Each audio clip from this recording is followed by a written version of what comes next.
Tudo bem com você? Este é o quarto e último episódio da série Adventismo e Política. Nos 3 primeiros episódios da série, a gente mostrou o que as profecias sobre o fim dos tempos dizem a respeito dos poderes políticos e religiosos da nossa história e como isso deve nos alertar sobre os limites para o nosso envolvimento com as grandes forças desse mundo. Neste último episódio da nossa série, a gente vai trazer para uma aplicação prática aquilo que a gente aprendeu ao longo dessa revisão dos livros de Daniel e Apocalipse na Bíblia. Nós vamos também apresentar os conselhos claríssimos da Bíblia e da inspiração profética sobre os limites para o envolvimento do cristão com a política. Fica com a gente e descubra de que maneiras podemos evitar cair na armadilha da polarização política.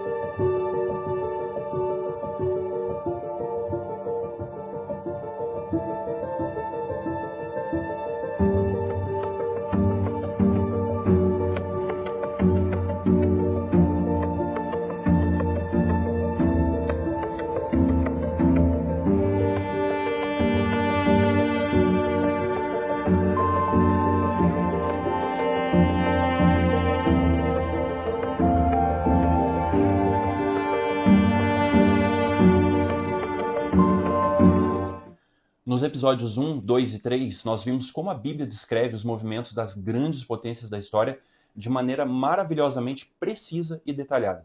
Essa precisão é tão grande que demanda um exercício mental fabuloso dos céticos para tentar negar a realidade da Bíblia e da sua capacidade de nos mostrar não só a verdade, mas também o futuro. Aqui tem um resumo daquilo que a gente viu até então, presta atenção.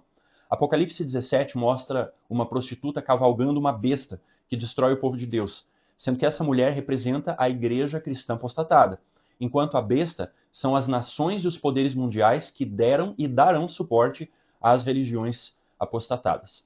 Em Apocalipse 13, a gente viu que a besta que sobe do mar é o mesmo poder prefigurado no chifre pequeno de Daniel.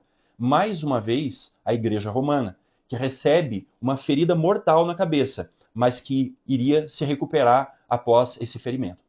Nesse ponto, a gente viu também a segunda besta de Apocalipse 13, que ela vem da terra, que ela tem aparência de cordeiro, mas fala como dragão. Essa besta representa os Estados Unidos da América. O cordeiro dragão vai fazer uma imagem para a primeira besta, ou seja, para a igreja romana. E vimos que essa imagem é uma cópia do sistema que une política e religião e impõe os ensinos e instituições religiosos por meio de leis civis. A gente viu que isso também significa que a América protestante irá, no futuro, assim como o catolicismo no passado, impor crenças e práticas religiosas por meio de legislação. Por fim, a gente viu que aquela ferida de morte na besta do mar foi causada por um poder que é retratado em Apocalipse 11 como sendo a besta do abismo, a França revolucionária do século XVIII. Essa besta também é chamada de Egito, que é a principal nação identificada com o Reino do Sul lá no Velho Testamento, em Daniel 11. O Reino do Norte, em Daniel 11, tem várias semelhanças com o chifre pequeno de Daniel 7 e 8, e com a besta do mar, portanto, como a gente viu, de Apocalipse 13. Muitos interpretam, portanto, Daniel 11 como envolvendo uma guerra histórica muito longa entre os poderes político-religiosos e as filosofias ateístas, materialistas ou aquelas que são contrárias à religião. Nos dias atuais, esses dois poderes representariam, assim, o ultraconservadorismo político-religioso, constituído hoje por protestantes e católicos, e a esquerda radical que se posiciona contra o cristianismo. A gente tem que deixar claro que o Reino do Norte e o Reino do Sul, eles são muito mais antigos que a extrema-direita e a extrema-esquerda que nós temos hoje. Esses reinos, lá descritos em Daniel 11, eles já começam lá nos tempos de Daniel, ou seja, vários séculos antes de Cristo. Então, a gente não pode fazer uma aplicação rasa de todos os pormenores de Daniel 11 para a realidade de hoje, né, desse conflito de polarização que nós encontramos. Não são essas duas ideologias políticas que representam a totalidade de Daniel 11. Se os versículos finais de Daniel 11 realmente agora se referem a essa polarização política que nós temos hoje, a gente tem que destacar que tanto o Reino do Norte quanto o Reino do Sul, ou seja, os extremos da direita e da esquerda atuais, não pertencem a Deus, sendo ambos, então, instrumentos do dragão. Todas essas profecias apontam para uma vitória da religião, presta atenção nisso. a religião católica, apoiada também pelos protestantes e mais tarde pelos espíritas, conforme diz Apocalipse 16, mas com o objetivo de assumir o poder em nível mundial e perseguir toda e qualquer dissidência. Vai ser uma coalizão tão poderosa que apenas a volta de Cristo vai conseguir pôr um fim a essas pretensões e perseguições desse poder tão grandioso. Mas como essas profecias podem ajudar a gente hoje nas nossas escolhas e nos nossos posicionamentos políticos e ideológicos? Felizmente, nós não fomos deixados sem uma orientação muito clara a esse respeito. Tanto a Bíblia quanto os escritos deixados por Ellen G. White dão o caminho para nos posicionarmos nesse contexto. Agora, antes da gente prosseguir, é preciso que a gente faça um esclarecimento aqui. A Igreja Adventista acredita que Ellen White, uma mulher americana que viveu entre os anos de 1827 e 1915, e ela foi também cofundadora da Igreja Adventista lá no ano de 1863, ela recebeu o dom profético com o objetivo de orientar o povo de Deus no tempo do fim ao estudo da Bíblia. Portanto, Ellen White não é uma substituta para a Bíblia e também a sua obra não é considerada um adendo, um puxadinho, ou mesmo estando em nível equivalente ao cânon sagrado. Mas os seus conselhos são reconhecidos pela Igreja Adventista como inspirados. A gente acredita que a Igreja vai colher muitas bênçãos se atender aos ensinos dessa mensageira. Da mesma forma que ela vai poder incorrer também muitas perdas se fechar os ouvidos para as mensagens dela. Mas agora vamos voltar para o assunto de hoje. Como encarar e como nos relacionar com a política nos tempos atuais? Bem, vamos ver um texto dessa mesma autora, Ellen White. Por mais de uma vez, Cristo foi solicitado a decidir questões políticas e jurídicas, mas recusava-se a interferir em assuntos temporais. Ellen G. White, Obreiros Evangélicos, página 395. De fato, quando a gente estuda a Bíblia, a gente vê que Jesus foi confrontado, por exemplo, sobre a questão do imposto que era devido aos romanos. A resposta de Jesus foi contundente e ecoa até hoje, pelos séculos até nós. Dai a César o que é de César e dai a Deus o que é de Deus. Esse texto, então está em Mateus 22, versículo 21. As palavras de Cristo seriam usadas muito tempo depois, em 1888, por Alonzo T. Jones, diante do Senado americano, para se posicionar contra a implementação de uma lei dominical nacional nos Estados Unidos. Jones defendeu que Cristo tinha estabelecido a separação dos assuntos seculares dos assuntos espirituais, um argumento que não pôde ser derrubado naquela ocasião. Em outra situação, Jesus disse a Pilatos, abre aspas, o meu reino não é deste mundo. João 18:36. Ainda mais, a Bíblia ensina que o mundo jaz no maligno. 1 João 5:39. E que o próprio Satanás é o príncipe deste mundo. João 14:30. Embora isso não signifique que a gente deva desistir de progredir na nossa vida terrena, de buscar felicidade na nossa jornada aqui nesse mundo, todos esses ensinos bíblicos lembram a gente sobre a relatividade e a transitoriedade de qualquer bem e felicidade que encontremos aqui nesse mundo. Mais ainda, nos advertem quanto a confundirmos o reino do céu com instituições de origem humana. Jesus disse outra vez que não devemos procurar o reino de Deus aqui ou lá, porque o reino de Deus está dentro de nós. Lucas 17:21. Isso por si só já seria suficiente para o cristão não tratar política, ideologia, partidos, personalidades como sagrados ou dignos do nosso coração. Agora, infelizmente, não é o que nós temos visto nas mídias sociais tradicionais todos os dias sobre as consequências que nós temos enfrentado resultantes da polarização política. Uma pesquisa da Pew Research Center mostra que a polarização entre os democratas e republicanos, ou que seria mais ou menos a esquerda e a direita nos Estados Unidos, aumentou vertiginosamente nos últimos 30 anos. Esse fenômeno é visto em praticamente todo o mundo, e não precisamos nem comentar sobre qual é a situação do Brasil nesse ponto. Lamentavelmente, essa polarização tem rompido amizades, dividido famílias e causado devastação em igrejas. Vemos pessoas que outrora reconhecíamos e admirávamos como grandes cristãos, pastores, líderes, mestres, se posicionando de maneira vociferante, provocativa, desafiadora, desagregadora, e até mesmo participando de mobilizações, manifestações e atos de violência políticos. Isso pode ser inclusive entendido como já talvez parte do cumprimento da profecia que diz que o Espírito Santo ia ser retirado de toda a terra, e de quando Jesus afirmou, abre aspas, o amor se esfriaria em quase todos, fecha aspas, Mateus 24:12. Preste atenção nesse texto agora do jornalista Ricardo Alexandre, um jornalista cristão de outra denominação cristã. A polarização política que tomou conta do Brasil a partir dos primeiros anos da década de 2010 deixou atrás de si uma longa trilha de destruição. De uma hora para outra, entendemos que não basta mais confessar que Jesus é o Senhor.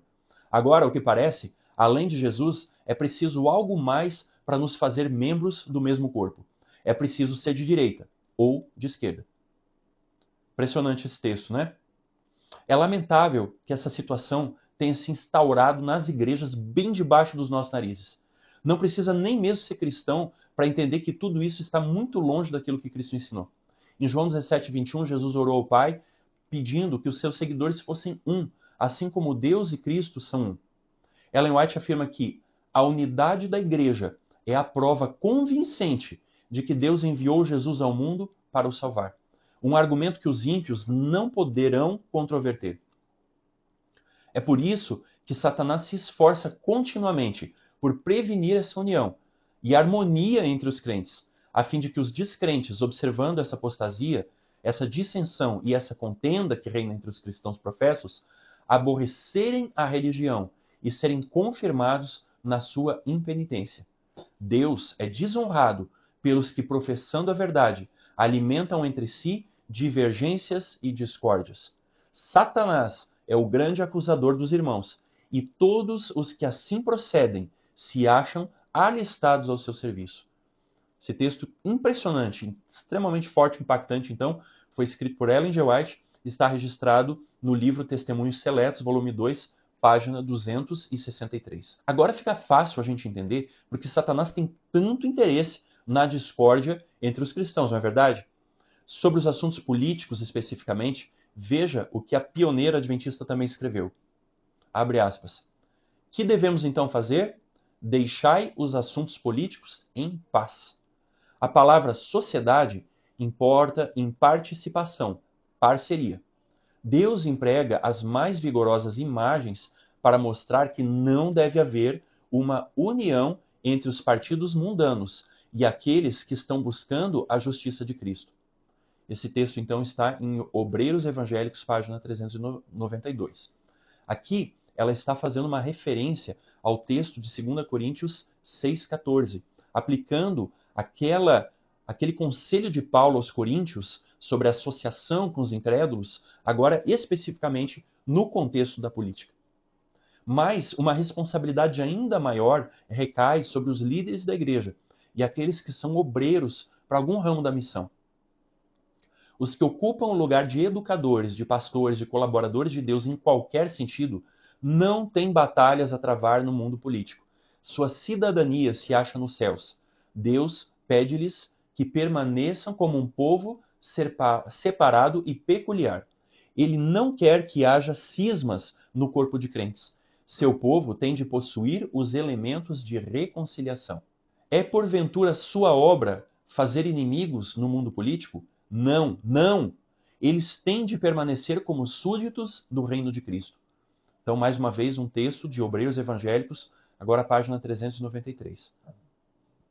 Existiriam ainda textos bem mais fortes dessa nossa pioneira, em que ela confronta os obreiros e os chama a uma decisão, se pela causa de Deus ou pela política, dizendo que se escolher a segunda opção, não vão poder continuar com a primeira.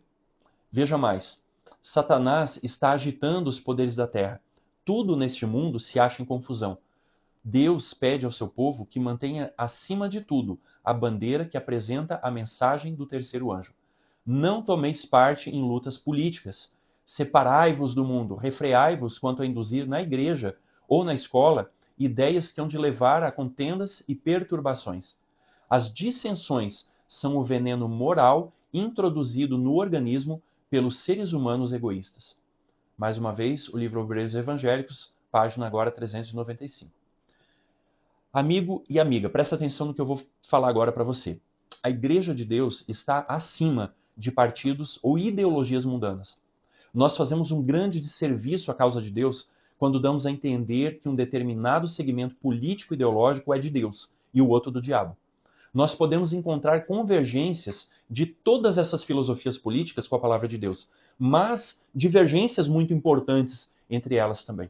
Ou seja, não existe nenhuma ideologia, nenhum partido, nenhuma vertente política que seja convergente totalmente com a palavra de Deus. Cada uma delas tem seus problemas e problemas muito importantes. Ao longo da minha vida, eu tenho tido o privilégio de conhecer e até ser amigo de excelentes pessoas nos espectros à direita e à esquerda da política. Mas da mesma forma, eu também tenho visto pessoas que estão distantes de Deus em todos esses lados. Na parábola do joio e do trigo, que nós encontramos em Mateus 13, 25 a 30, nós encontramos o fundamento para que nós não façamos qualquer distinção entre pessoas usando critérios humanos. Quando os servos, na parábola, perguntaram ao pai de família se eles deveriam arrancar o joio, o Senhor respondeu: deixa que eles cresçam juntos, para que não seja o trigo arrancado juntamente com o joio. Isso significa que não é possível para os olhos humanos traçar uma separação entre pessoas boas e pessoas más, muito menos por meio de critérios filosóficos, políticos ou ideológicos. A única pessoa que pode condenar ou absolver um ser humano é Cristo. É lógico que muitas vezes, inclusive como igreja, teremos que adotar posturas a favor ou contra um determinado comportamento. Porque a Bíblia diz, pelos seus frutos os conhecereis. Mas isso também é muito diferente de nós apoiarmos pautas que têm até uma base bíblica, mas que na realidade todos nós sabemos que servem para um projeto de poder político. Jesus tinha pessoas de todas as nacionalidades entre seus seguidores. Ele vivia sob um governo violento, opressivo, imoral e corrupto. Mas ele não emitiu nenhuma orientação para que os seus discípulos se afastassem desse ou daquela pessoa, ou afastassem uma determinada classe de pessoas. Agora a pergunta é, se Jesus agiu dessa maneira, por que nós, que nos chamamos cristãos, iríamos fazer algo diferente daquilo que Cristo ensinou? Então, quais são os limites para o nosso envolvimento com a política? A Bíblia é bastante clara quando ela afirma que nós vivemos em uma sociedade, nós nos relacionamos com o governo, instituições civis e militares. A orientação é muito clara. Nós devemos ser colaboradores do governo e cidadãos exemplares em tudo que não exigir a quebra de um princípio bíblico. Não existe pecado, por exemplo, em um cristão ocupar funções públicas, votar, ser um candidato político, manter relacionamento com figuras públicas, desde que seja de uma forma isenta e imparcial, ter preferências e opiniões políticas pessoais, e, enquanto igreja, colaborar com governos e instituições públicas na produção do bem público. Mas nós precisamos manter a consciência de que a igreja não pertence a nenhum poder ou partido nesse mundo. E nenhum partido ou poder desse mundo pertence à igreja também. Por outro lado, como cristãos, portanto, da mesma maneira, a gente não deveria fazer militância ou apologia a partidos, ideologias ou personalidades políticas. Não devemos também hostilizar, segregar ou desprezar pessoas que simpatizam com uma ideologia diferente do que aquela que a gente converge. Não é conveniente também que o cristão associe a sua imagem a uma bandeira ideológica ou política. Não é apropriado ainda aplicar textos bíblicos ou talvez do espírito de profecia a partidos a favor ou contra partidos ou ideologias políticas. Usar espaços e ferramentas da igreja para promoção política e ideológica, mesmo que sejam simples grupos de WhatsApp. Também nós somos aconselhados a não nos envolver em mobilizações, carreatas, passeatas, qualquer coisa desse gênero que tenham origem ou viés político-partidário. Muitos problemas podem surgir quando nós estamos debaixo do efeito manada e junto com o seu nome e a sua imagem num evento, num momento como esse, pode estar sendo deslustrada também o nome e a imagem da sua igreja. Por fim, também não é apropriado dizer que uma igreja ou uma congregação segue uma dada vertente política. Eu acredito que com esses textos nós temos mais do que o suficiente para entender qual é o nosso papel como cristãos em relação à política, às ideologias e a toda essa batalha que nós enfrentamos na atualidade. A mensagem é muito clara e é surpreendente como relativamente poucas pessoas têm tido o bom senso de se posicionarem da forma mais imparcial possível nesse tema. Como disse o profeta Isaías, a verdade anda tropeçando pelas ruas. Que não sejamos eu e você o cumprimento dessa profecia de Isaías.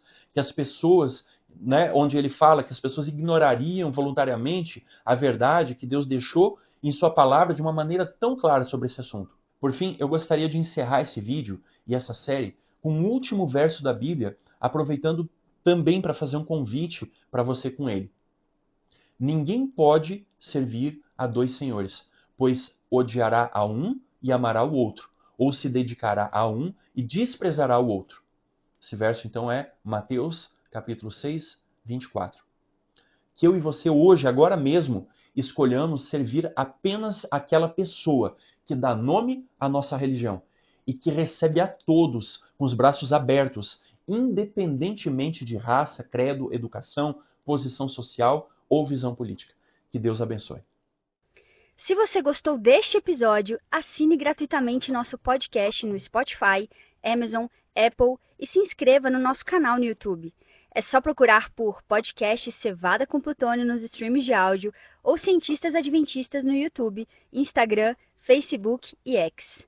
Ah, e compartilhe com seus amigos. Assim você nos ajuda a chegar a cada vez mais pessoas.